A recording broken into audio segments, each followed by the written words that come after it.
ज्यादा ही आ रही है, ठीक है।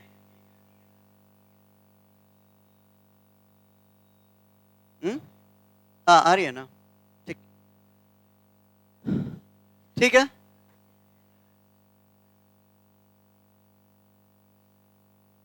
अब यहां देखें हम लोग, in Benedictine monasteries there was a manuscript. एक मैन्युस्क्रिप्ट किसको कहते हैं? जो सॉफ्ट, जो हाथ से लिखा हुआ है वो मैन्युस्क्रिप्ट है, ठीक है। पेप क्या हुआ? क्या चीज?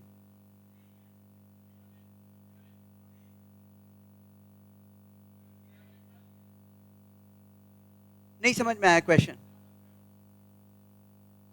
क्वेश्चन नहीं समझ में आया। ठीक है, यहां स्टार्ट करते हैं। Benedictine monasteries there was a manuscript with 73 chapters of rules which were followed by monks for many centuries.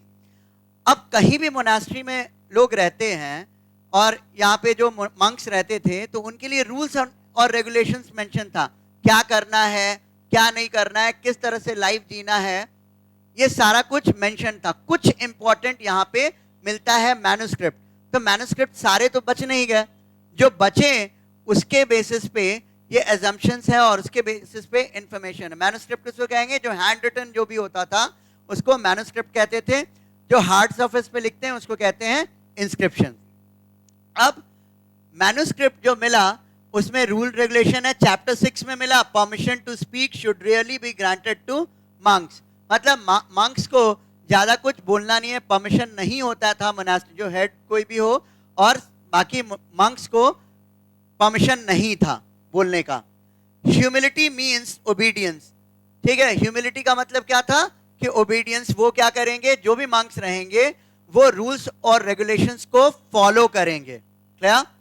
Chapter 33, no monk should own private property. अभी भी डिस्कशन में बता रहे थे कि वो प्राइवेट प्रॉपर्टी, अपना कोई भी प्रॉपर्टी वो ओन नहीं करेंगे, क्योंकि ये सारा चीज सांसारिक चीज हो गया, वर्ल्डली हो गया, वर्ल्ड से वो अलग हट करके होते थे। फिर चैप्टर 47, आइडलनेस। हम लोग डिस्कस किए थे कि टाइम कहां स्पेंड करना है मंक्स को। मंक्स क्या करेंगे? स्टडी करेंगे, प्रेयर करेंगे और मैनुअल लेबर करेंगे, ठीक है। खेती करेंगे, गार्डनिंग करेंगे, ये सारा कुछ करेंगे। तो बैठ करके, खाली बैठ करके टाइम वेस्ट नहीं करना है। तो आइडलनेस क्या होता है? आलसीपना is the enemy of the soul. So friars and sisters should be occupied at certain times in manual labor and at fixed hours in sacred reading. कि रीडिंग क्या होता है? सेक्रेड रीडिंग, बाइबल का reading, scriptures का reading. Scriptures का मतलब क्या होता है? होली बुक्स, ठीक है, धार्मिक ग्रंथ, इन सब का रीडिंग करेंगे। तो ये मेंशन था कि ये करना है। और क्या करना है? मैनुअल लेबर करना है, टाइम ऐसे आलसी बन के नहीं बिताना है। Chapter 48, the monastery should be laid out in such a way that all necessities be found within its bounds, water, mill, garden, workshop. और मोनास्ट्री इस तरह का होता था कि जो जो जरूरत की चीजें हैं वो सब मोनास्ट्री में मिल जाए, ठीक है। काम का ऐसा नहीं कि बहुत लैविश लाइफ के लिए नॉर्मल जो बेसिक रिक्वायरमेंट है, पानी का होता है, मिल का होता है, इन सब का रिक्वायरमेंट जो है, गार्डन हो, ये सारा कुछ मोनास्ट्री में ही मिल जाए। मैनुअल लेबर के लिए भी वो कहीं और रोड कंस्ट्रक्शन के लिए नहीं जाएंगे, वो मोनास्ट्री में ही कोई गार्डनिंग कर लिया, फार्मिंग कर लिया, कुछ उगा लिया अपने जीवन यापन के लिए, तो वो क्या हो गया? वो मोनास्ट्री में ही अवेलेबल रहता था। क्लियर है? अब यहाँ पे पिक्चर में भी देखते हैं, अब बेनेडिक्टाइन monk working on a manuscript woodcut। तो जो monks होते थे वो आर्टिस्टिक एक्सप्रेशंस भी बहुत सारा देते थे। कुछ आर्टिस्टिक काम किया, कुछ डिजाइन किया, कुछ पेंटिंग किया, और मैन्युस्क्रिप्ट यहाँ पे लिख रहा है। दिख रहा है आपको? क्लियर?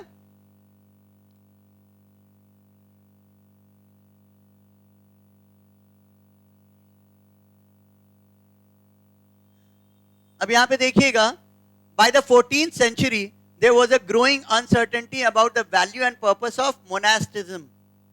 ठीक है, मोनास्टिसिज्म के बारे में, इसके वैल्यू और पर्पस, इसके बारे में क्या हो गया? एक अनसर्टेनिटी आ गई। मतलब क्या है? अनसर्टेन है, इससे कोई फायदा है, नुकसान है, इस तरह का मतलब क्वेश्चंस आना शुरू हुआ. In England Langland's poem Piers Plowman, ठीक है, तो अलग कुछ भी होता है जो समाज में सोसाइटी में होता है तो उसका मिरर कौन होता है? लिटरेचर. ठीक है, आज तो बहुत सारा चीज है, मिरर है, कहने का मतलब जो टेलीविजन है, मीडिया है, क्लियर, इंटरनेट, सब कुछ है, वही दिखता है जो समाज में हो रहा है. क्लियर. तो अर्लियर सबसे इंपॉर्टेंट चीज क्या था कि बुक्स लिखा जाता था. कोई जो भी चीज कोई फेस किया जो समाज में हो रहा है उससे रिलेटेड क्या करेगा? कुछ ना कुछ लिखेगा. तो ये जो अनसर्टेनिटी आ गई थी ना, इसके बारे में कुछ लिखा गया. Piers Plowman circa 1360 to 70 contrasted the ease and luxury of the lives of some monks with the pure faith of simple plowmen and shepherds and poor common laborers. अब यहाँ पे पियर्स प्लोमैन में क्या किया गया? दिखाया गया कि भाई यहाँ पे तो लाइफ जो है कंफर्टेबल है मोनास्ट्री में, तो कंफर्ट दिखाया गया. तो ये कॉन्ट्रास्ट कर रहा था. मोनास्टिक लाइफ एक सिंपल लाइफ होना चाहिए था, तो इस तरह से के चीज आया कि ये अनसर्टेनिटी हुआ. लाइफ तो क्या होना चाहिए? एकदम सिंपल सा होना चाहिए. तो अब क्या हमने अभी बात की कि सब चीज अवेलेबल है, अब कहीं कहीं पे क्या होने लगा कि कुछ लग्जरी भी आने लगा था. तो वही कह रहा है कि इन इंग्लैंड लैंगलैंड्स ने जो पोएट्री लिखा कि contrasted the ease and luxury of the life of some monks, कि कुछ मंक्स का लाइफ जो था एकदम लग्जरी था, इजी लाइफ था. इजी तो नहीं होना था, लग्जरी तो नहीं होना था, ऐशो आराम के लिए तो नहीं मंक्स बने थे. तो ये क्या कर रहा था? कॉन्ट्रास्ट कर रहा था. क्लियर. जबकि होना क्या चाहिए था? Pure faith of simple ploughman and shepherds and poor common labourers. और तुलना किससे की गई? कि हाँ भाई कॉमन लेबरर है, ठीक है, लेबर है, काम करने वाला, तो उससे तुलना की गई. क्लियर. तो कहा गया कि भाई ये लोग तो ऐशो आराम में रह रहे हैं, मंक्स हैं, तो इनको तो मेहनत करना चाहिए था, रीडिंग में टाइम बिताना चाहिए था, जो रूल्स रेगुलेशंस है उसको फॉलो करना चाहिए था. लेकिन ये क्या कर रहे हैं? लग्जरी के लाइफ को दे रहे हैं. Also in England Chaucer wrote the Canterbury Tales. ठीक है, चॉसर ने लिखा Canterbury Tales which had comic portraits of a nun, a monk and a friar. ठीक है, उसमें क्या किया गया? एक तरह से क्रिटिसाइज किया गया, मजाक उड़ाया गया मंक्स का, फ्रायर्स का और नन्स का. देखो घूम रहे हैं, बहुत आराम का लाइफ जी रहे हैं, और अलग अलग चीज जो उसमें जो मोनास्ट्री के लाइफ में जो प्रॉब्लम्स आ गया था इसके बारे में लिखा गया. ठीक है.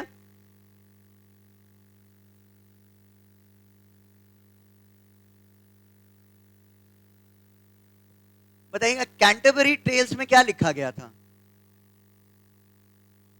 कैंटरबरी टेल्स में, ठीक है, चॉसर ने लिखा कैंटरबरी टेल्स. उसमें क्या लिखा? मतलब उसका थीम क्या है जी? हाँ, कि जो एक्चुअल लाइफ से हट करके जो हो रहा था, जो होना चाहिए मंक्स का लाइफ, वो नहीं था. और क्या, किस तरह से रिप्रेजेंट किया गया? किसके द्वारा रिप्रेजेंट किया गया? किसका कार्टून बनाया गया? कॉमिक वे में किसका दिखाया गया? ठीक है, मंक्स को, नन्स को, फ्रायर्स को, सबको. Clear. Yes. The church and society. Church और सोसाइटी. दो यूरोपियंस बिकेम क्रिश्चियन. अब यूरोपियंस जो थे अधिकतर वो क्रिश्चियंस बन चुके थे. क्लियर. वो क्रिश्चियन थे. They still held on to some of their old believes in magic and folk traditions. Christians थे और फिर भी मैजिक में, ओल्ड ट्रेडिशंस में, फोल्क ट्रेडिशंस. फोल्क का मतलब क्या होता है? लोकल. ठीक है. हाँ बोलिएगा. क्या?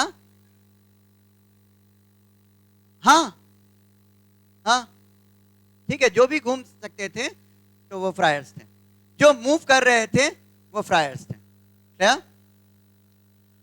तो यहां क्या था कि मैजिक और फोल्क ट्रेडिशंस. फोल्क ट्रेडिशंस कहने का मतलब लोकल ट्रेडिशंस, लोकल मान्यताएं, लोक मान्यताएं जिसको कहेंगे. Clear. Christmas and Easter became important dates from the 4th century. आपको याद होगा कॉन्स्टेंटिन रोमन एम्पायर जब हम पढ़ रहे थे कि उसने क्रिश्चियनिटी अडॉप्ट किया, और उसके बाद से ना ये क्रिश्चियनिटी बहुत स्प्रेड हो चुका था, अधिकतर लोग क्रिश्चियन ही थे. उसके बाद, क्लियर। और ये फेस्टिवल सबसे इंपॉर्टेंट क्या था? बर्थ ऑफ क्राइस्ट, ठीक है, 25 दिसंबर, ठीक है। क्रिसमस इंपॉर्टेंट हो गया। फिर replaced an old pre Roman festival the date of which was calculated by the solar calendar. और किस कैलेंडर से देखा जाता है? अभी जो हम लोग कैलेंडर भी फॉलो करते हैं वो कौन सा कैलेंडर फॉलो करते हैं? सोलर कैलेंडर है वो, ठीक है। क्या? ग्रेगोरियन, इसको ग्रेगोरियन कहते हैं। सोलर कैलेंडर है जो सूर्य के हिसाब से चलता है, ठीक है। अब यहां पे बात करें, Easter marked the crucifixion of Christ and his rising from the dead, जो हम लोग गुड फ्राइडे सेलिब्रेट करते हैं। क्या? गुड फ्राइडे इज एक्चुअली जब जीसस को क्रूसीफाई कर दिया गया था। क्रूसीफिक्शन का मतलब क्या होता है? जैसे उनको क्या किया गया, सूली पे लटका दिया गया था और कील से ठोक दिया गया था, राइट? तो इसको क्या कहा गया? क्रूसीफाई करना। क्या?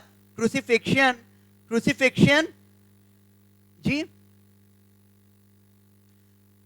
क्यों? रीजन क्या था? जब भी सोसाइटी में कोई अलग होता है या कुछ अलग बात कर रहा था, ठीक है, धर्म की बात कर रहा है, तो इस बाकी लोग सहमत नहीं थे और फिर बहुत सारा कॉन्स्पिरेसी करके जीसस क्राइस्ट को क्रूसीफाई कर दिया गया। तभी तो भगवान बन गए।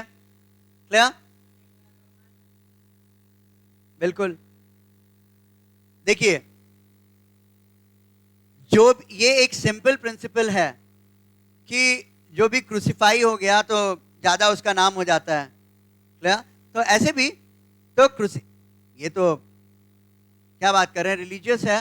तो क्रूसीफिक्शन क्या था कि जीसस क्राइस्ट को जो क्रूसीफाई किया गया था, कब किया गया? Good Friday. क्या?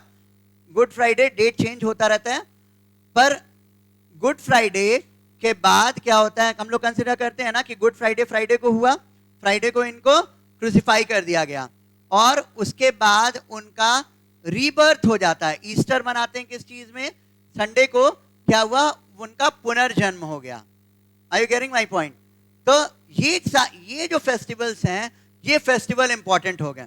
पहले क्या होता था? लोकल ट्रेडिशन, किसी पेड़ का पूजा कर लिया, किसी चीज का मतलब वर्शिप किया, किसी चीज को रिगार्ड किया, इस तरह का सिस्टम था। लेकिन जीसस, ये 4th सेंचुरी के बाद क्रिश्चियनिटी स्प्रेड हो चुका था, क्रिश्चियन ही थे लोग। अब क्रिश्चियन जो थे उनके लिए क्या इंपॉर्टेंट फेस्टिवल हो गया? अभी भी है, क्रिसमस, ईस्टर। ईस्टर को सेलिब्रेट किया जाता है कि जीसस क्राइस्ट जो है वो क्या हो गए? फिर से जीवित हो गए। फ्राइडे को मर गए, संडे को वो जीवित हो गए। क्लियर? तो उसको हम लोग क्या सेलिब्रेट करते हैं? ईस्टर से। Clear? So crucifixion of Christ and his rising from the dead, dead मरने के बाद वो फिर से उठ गए या जीवित हो गए, but its date was not a fixed one. हर बार अप्रैल के टाइम में होता है, पर डेट फिक्स नहीं है। जन्म का डेट फिक्स है, ठीक है, जन्म का डेट फिक्स्ड है 25 दिसंबर नहीं। हाँ, गुड फ्राइडे, डेथ का, क्रूसीफाई करने का फिक्स नहीं है। क्या? Because it replaced an older festival to celebrate the coming of spring after a long winter dated by the lunar calendar.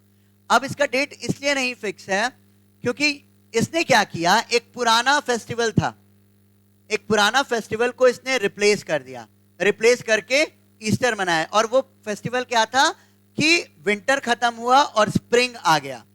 जैसे आज भी हम लोग, हमारे ट्रेडिशन में भी क्या है? ये सब ओल्ड ट्रेडिशन है, एटर्नल ट्रेडिशन जिसको कहेंगे, शुरू से चला आता है। ये धर्म से नहीं है, धर्म से रिलेटेड नहीं है। ये पेड़ का पूजा करना, नेचर का पूजा करना, ये सब क्या है? किसी धर्म से पर्टिकुलर नहीं है। हड़प्पा कालीन में भी होता था, रोमन सिविलाइजेशन में भी होता था, गॉड गॉडेसेस।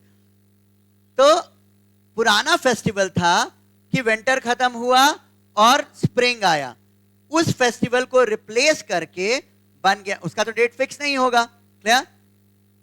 तो वही रिप्लेस करके ये आया, इसीलिए इसका डेट फिक्स नहीं है। तो जीसस का क्रूसिफिक्शन का अगर पूछा जाए क्वेश्चन कि डेट क्यों नहीं फिक्स है, क्योंकि इसने एक ओल्ड फेस्टिवल को रिप्लेस किया। और वो ओल्ड फेस्टिवल क्या था? विंटर खत्म हुआ, ठंड खत्म हुई, और spring, advent of spring, spring के आने का फेस्टिवल था। क्लियर? तो उसको रिप्लेस करके अब ईस्टर बन गया, इसीलिए डेट फिक्स नहीं है। क्लियर? और ये dated by the lunar calendar, चांद से जो भी रहेगा वो चेंज करेगा, इसलिए चांद से इस्लामिक रिलीजन जो भी है आपको दिखेगा चांद से रिलेटेड होता है। तो ईद का डेट फिक्स नहीं होता है, देखा, ईद का डेट फिक्स नहीं होता है, बकरीद का डेट फिक्स नहीं होता है, मुहर्रम जो भी है, इन सब का डेट फिक्स नहीं होगा। सोलर जो रहेगा डेट उसका फिक्स है। क्लियर? आ रही बात समझ में? नहीं है? ठीक है, नहीं है। क्लियर?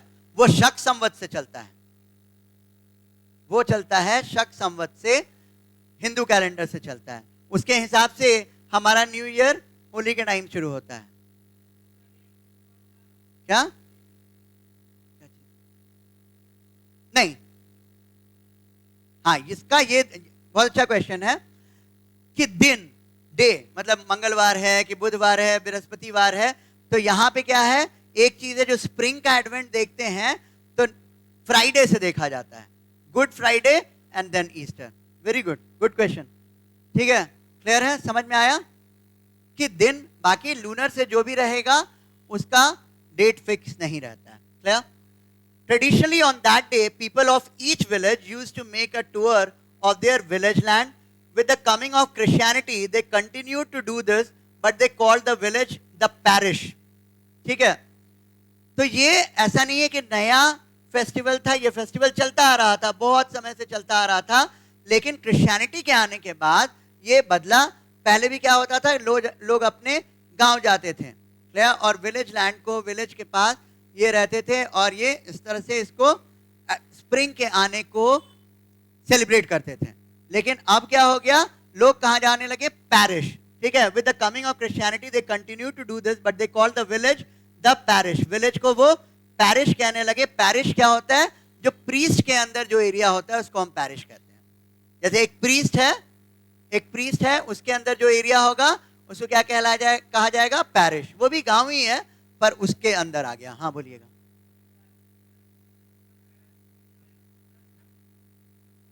जो भी डेट फिक्स है ना, वो तो सोलर है। ये कैलेंडर जो हम लोग फॉलो करते हैं इंटरनेशनली, क्या? हाँ बोलिएगा। ये सारा डेट फिक्स है। जो भी सोलर, जो इंटरनेशनली हम लोग रिकॉग्नाइज करते हैं वो क्या है, सोलर कैलेंडर। जो इंटरनेशनली रिकॉग्नाइज करते हैं तो उसमें सारा डेट्स है ना, डेट्स फिक्स है। ठीक है, टेंटेटिव नहीं होता, डेट फिक्स है। तो 15 अगस्त, 26 जनवरी जो भी होगा वो फिक्स होगा। आपका बर्थडे आप मनाते हैं, ठीक है, वो चंद्रमा के अनुसार तो मनाते नहीं है। आपका डेट फिक्स है ना, कब आपका जन्म हुआ फिक्स है, तो वो सोलर के हिसाब से, तो उसी तरह से है। क्लियर है? नहीं समझ में आया क्या? नहीं फिक्स है, अगले साल कुछ और दिन होगा। ठीक है, सही बात बोल रहे हैं, तो सही बात है। जिसका उसका डेट तो फिक्स होगा नहीं, जिसका दिन फिक्स होगा। लेकिन दिन भी सब में फिक्स नहीं, वो तो एक एग्जांपल दिए कि जहां पे दिन फिक्स था। हाँ ठीक है, तो दिन फिक्स है, उनका कहना सही है कि दिन फिक्स है तो डेट फिक्स नहीं ना होगा। वही चीज है। प्रॉब्लम क्या है इसमें, कोई ऐसा बहुत दिमाग नहीं लगाना है। Village the parish the area under the supervision of one priest. एक प्रीस्ट के सुपरविजन में जो एरिया होता है उसको क्या कहते हैं, पैरिश कहते हैं। तो पैरिश में ही जाते हैं। Overwork peasants welcomed holidays because they were not expected to work then. अब ये जो हॉलीडे हम कहते हैं ना कि आज हॉलीडे है, छुट्टी है, ठीक है, जो छुट्टी बन गया वो कैसे आया, ये होली डे से बन गया हॉलीडे। तो हर संडे, स्पेशली हर संडे, मतलब इनका प्रैक्टिस था कि यहाँ पे चर्च में सरमन करें कि भाई ईस्टर का डेट होता है, और हर संडे आप देखिएगा क्रिश्चियंस जो हैं वो चर्च जाते हैं। क्लियर? चर्च जाते हैं, चर्च और किसी दिन जाएं या नहीं जाएं, वो उस दिन जाएं और चर्च में प्रेयर करते हैं। क्लियर?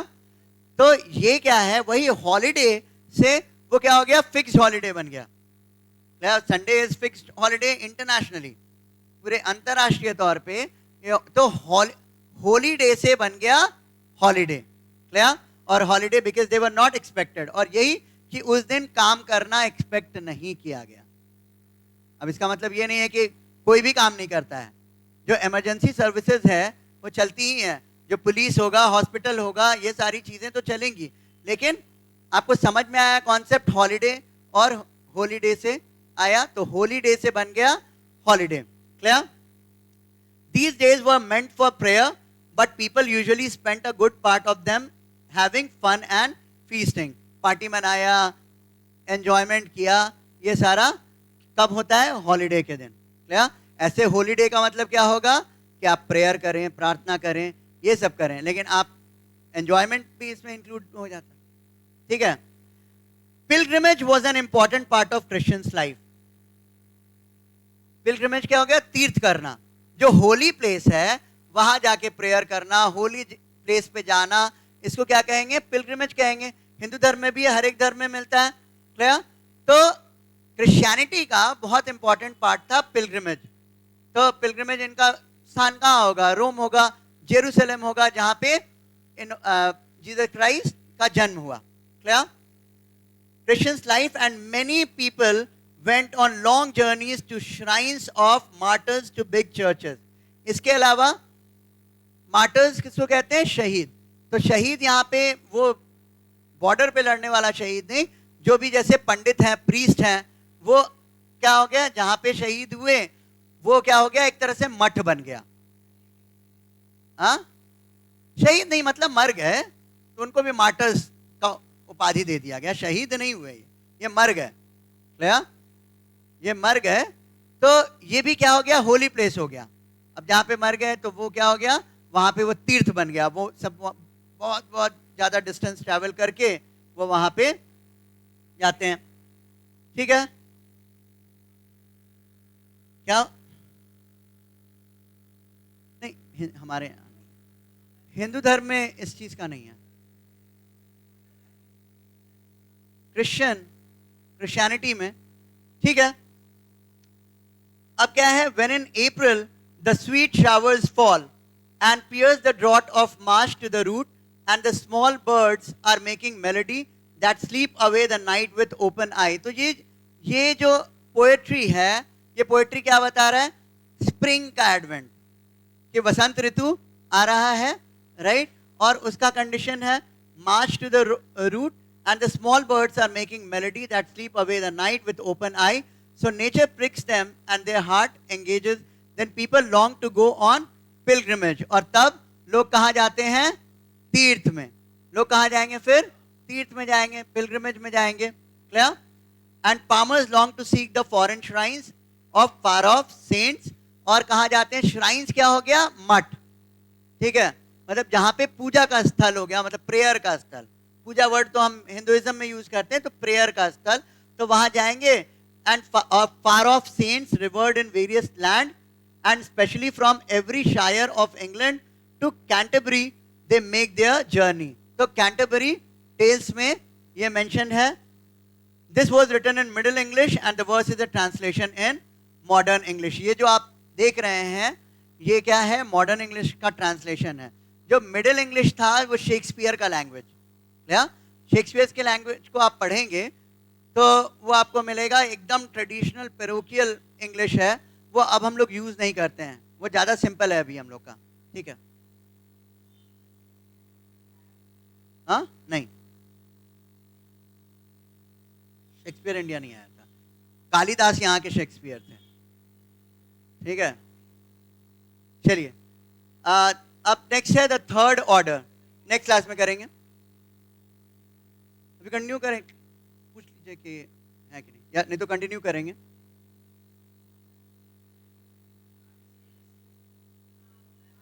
नेक्स्ट क्लास आ गए क्या?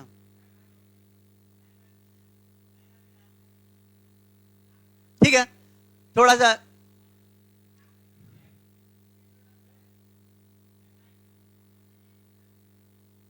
एक रिकैप रिविजन करते हैं।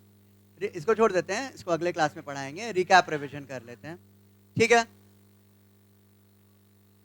तो हम लोगों ने क्या देखा? ट्रेडिशन, कि मंक्स में क्या आने लगा, मंक और मोनास्ट्रीज में प्रॉब्लम्स आने लगा, जो नॉर्मल लाइफ वो लैविश लाइफ जीने लगे, और तब इस तरह के लिटरेचर्स लिखे गए जो लिटरेचर क्या करने लगा, मजाक उड़ाने लगा मंक्स का कि ये लोग तो लैविश लाइफ जी रहे हैं, बहुत अच्छा लग्जरी का लाइफ जी रहे हैं, ये सारा। ठीक है, नेक्स्ट क्लास में करेंगे।